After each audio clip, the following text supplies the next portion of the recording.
Hello and welcome to the Superhero Hub. And today, what are we doing?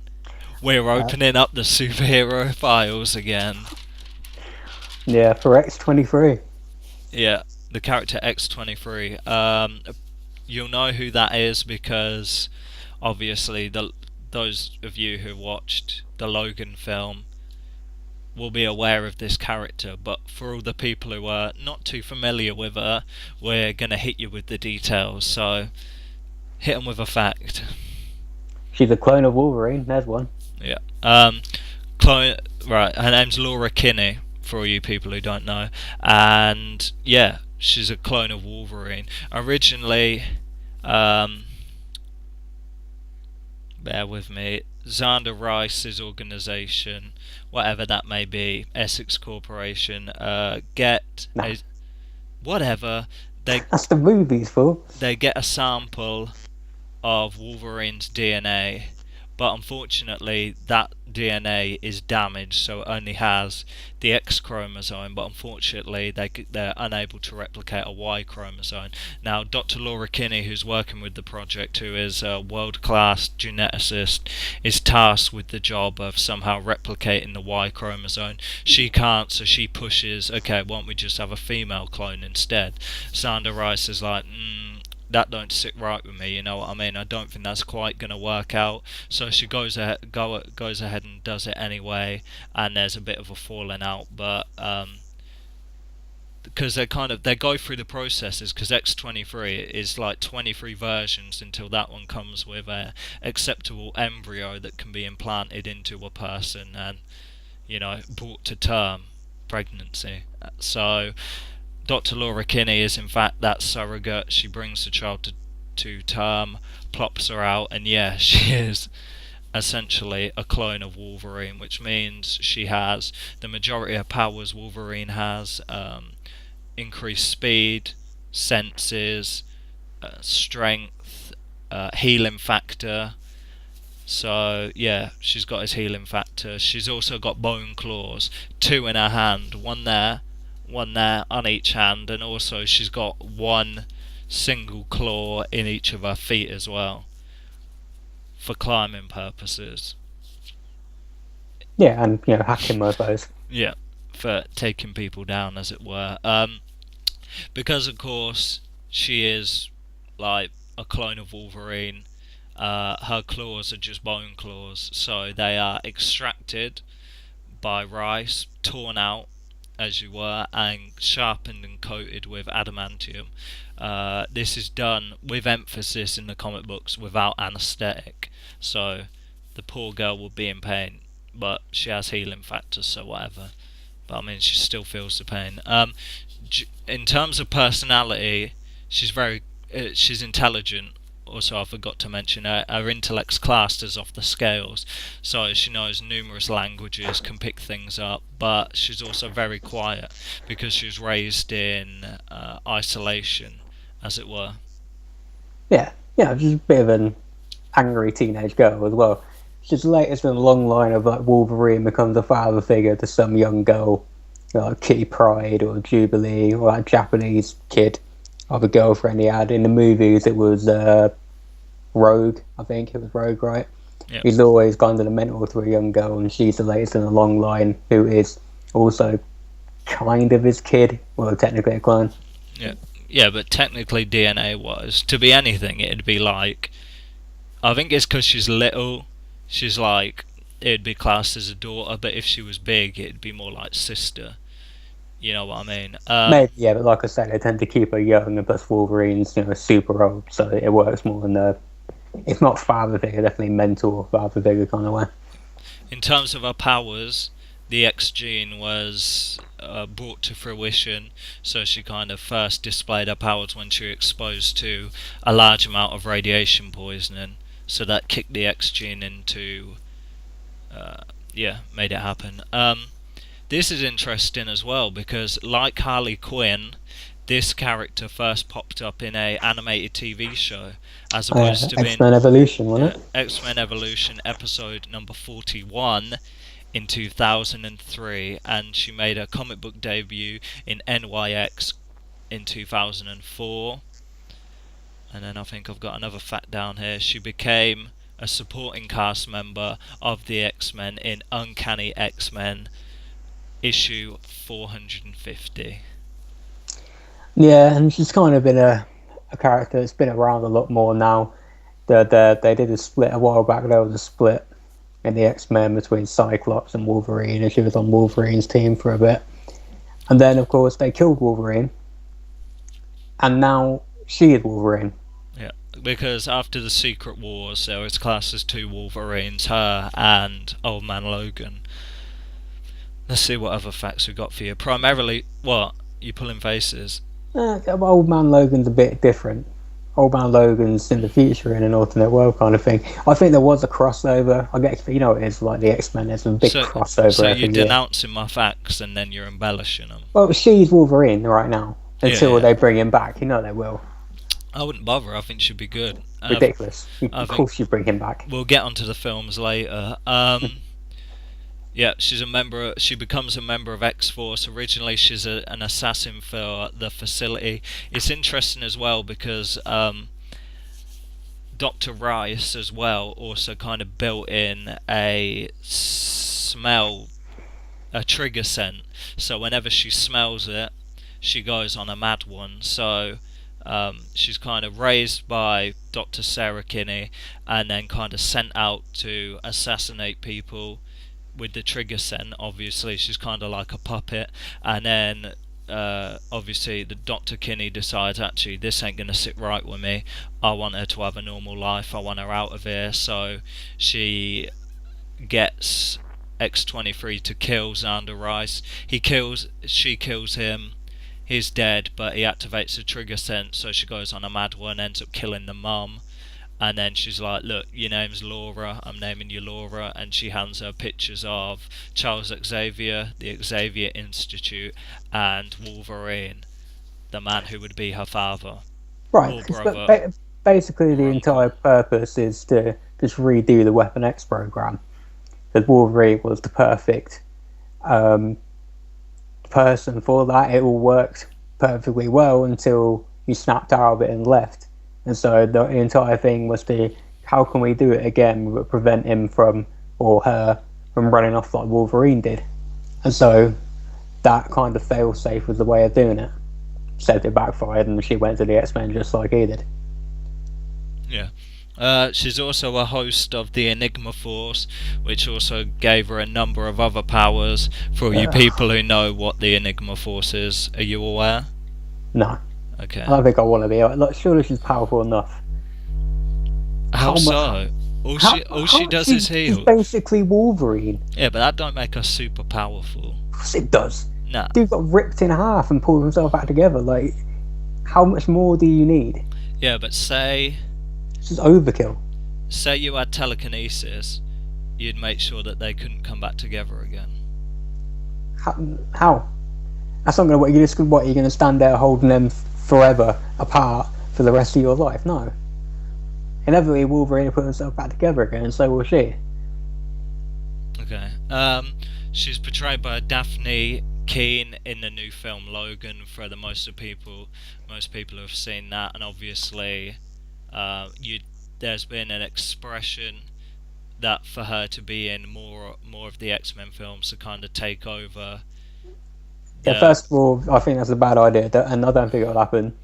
She won't be Wolverine. There will be another Wolverine. They'll reboot soon enough. Well, generally, the X-23 was kind of the creator wanted her to be able created her so younger kids could relate more to her as opposed to relating to Wolverine. I know young angry girls.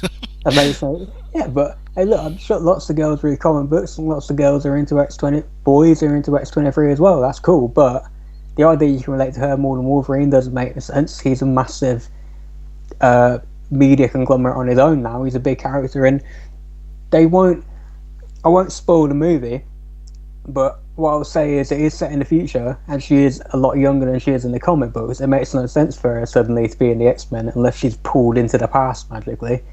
And they will recast Wolverine.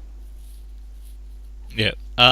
So after escaping with the pictures of Charles Xavier and the Institute, obviously she's, in terms of her relationships with other characters, well, not relationships, but obviously she's met a lot of the characters. She's arrested by Shield, where she comes into contact with Captain America and Matt Murdock, which is an interesting fact for you there. She ends up going to San Francisco, where she tries to find her aunt. Well, I say aunt, Dr. Kinney's sister. So she ends up in San Francisco, but obviously she kind of, like Wolverine in like the first X-Men film, he kind of has night terrors and stuff like that. She has the same, because obviously she's been through trauma in her life. So yeah, the predominant kind of thing is like the facility. They're trying to get hold of her so she can be like the perfect assassin. So there's kind of them always like doing plots and stuff like that to try and instigate her into fighting for them. Kind of it's like Wolverine. You don't need to find another guy. Like Wolverine, it's the same thing. Yeah, with obviously Stryker. Well, not so much Stryker. That's the movies, but Weapon X, Dr. Cornelius, and all that stuff. And even to a lesser extent, Alpha Flight, which he was a member of as well. All these facilities, all these people want Wolverine to be in their team because he's a living weapon, and it's kind of the same with her. Yeah, it's kind of interesting as well. See, this is like an adamantium fact, but apparently, like, adamantium's ineffective against Captain America's shield. For all you people who didn't know that. So, kind of, in the MYX storyline, she kind of pops up in New York City, but she becomes a prostitute. She's kind of taken under the wing of a pimp. Another interesting fact as well is that she cuts herself. She's kind of so traumatized by the things she's done. She's kind of broken mentally, I guess. So she has a kind of thing where she self-harms a lot. She cuts her skin with her claws.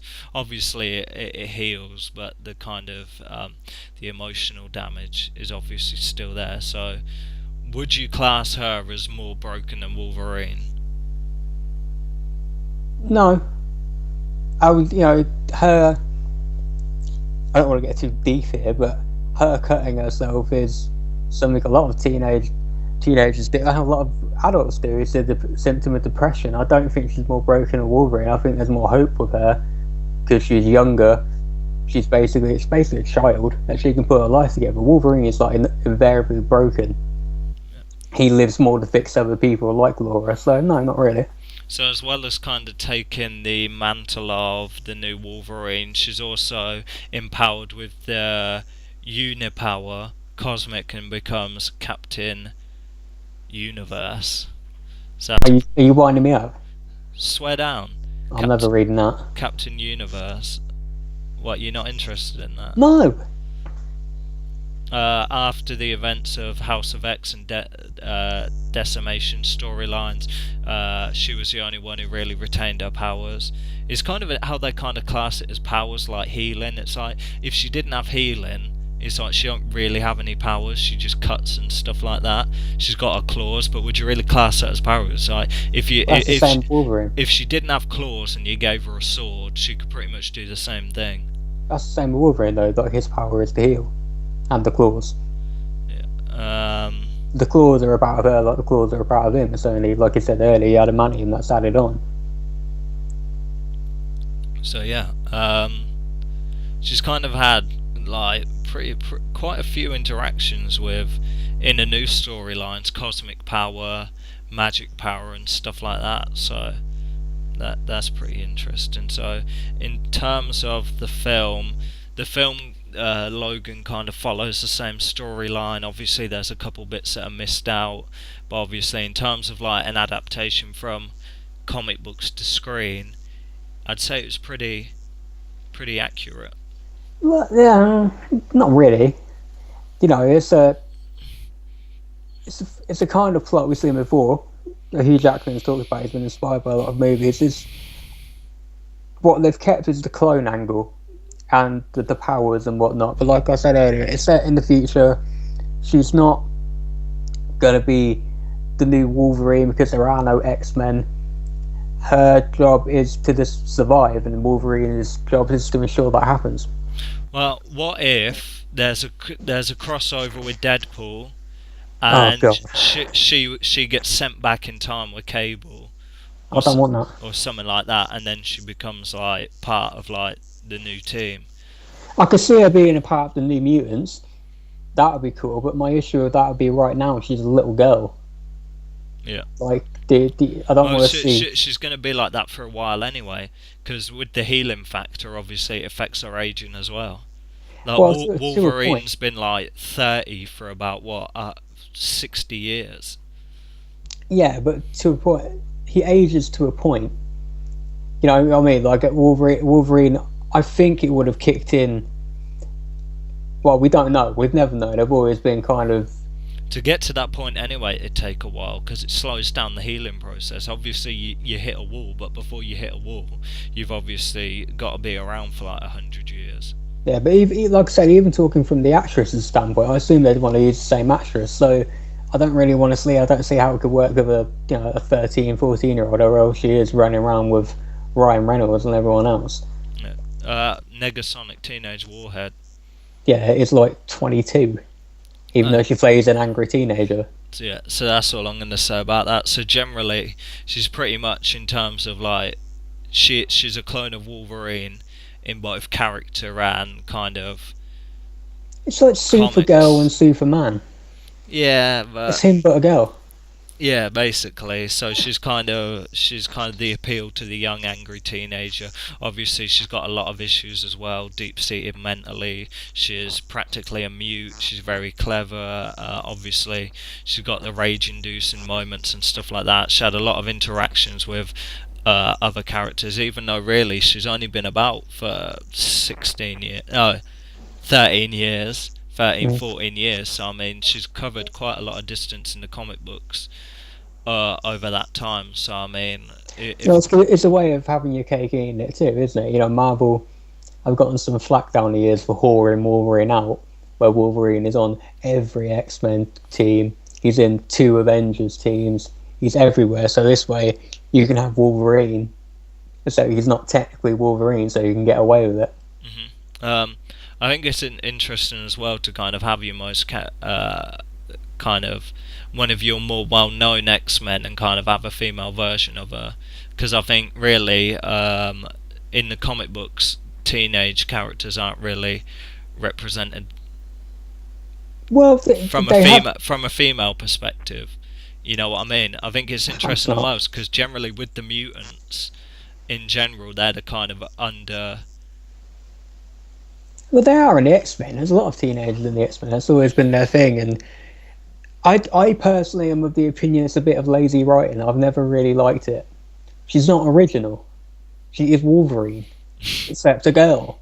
Yeah. That's come up with a different. I'd rather have teenage Megasonic Warhead. That's original, but whatever. I haven't seen Logan. I hear it's great. I'm up for watching it, but. As far as my question is, if X-23 was a guy, would that appeal to you more than her being a girl? That'd be even worse. Okay. That's even lazier. You've literally made another Wolverine. That's kind of like Dakin, except the son. Yeah. So anything else you'd like to express? Go see Logan. Yeah. So yeah, that has been the Superhero Files. So if that's giving you a little bit of extra knowledge about X-23 for all you interested. Yeah, that has been the Superhero Files X-23. I'm Sam. I'm Matt. And this has been the Superhero Hub.